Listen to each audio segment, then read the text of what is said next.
first of all, just were you aware that there were folks like me just over the border in Buffalo who were also fans of your show?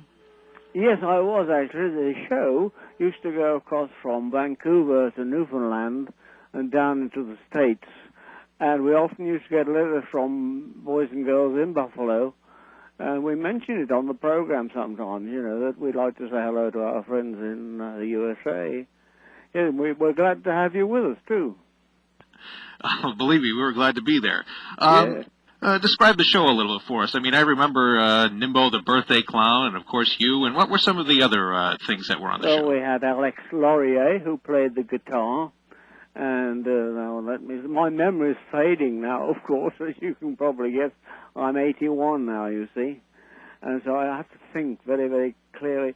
We had a lady who did the plasticine, the modeling. She used to model fairy stories and tell the story about the models. I'm trying to think of her name. I can't think of her name now.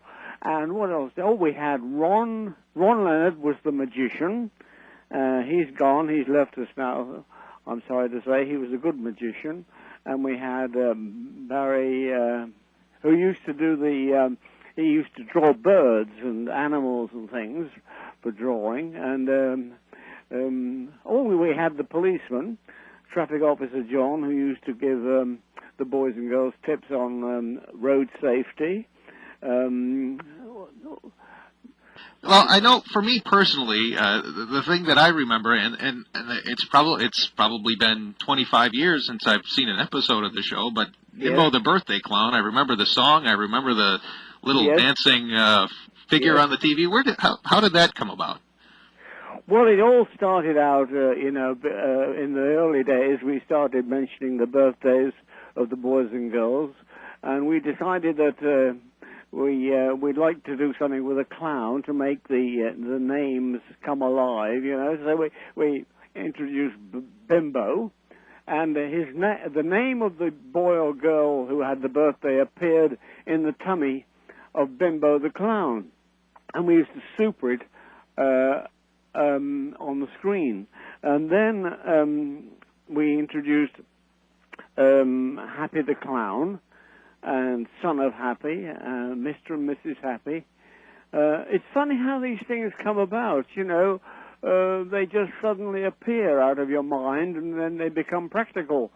So that was the birthday. That became very popular, the birthday thing. Bimbo the birthday clown, Mr. and Mrs. Happy, and Son of Happy.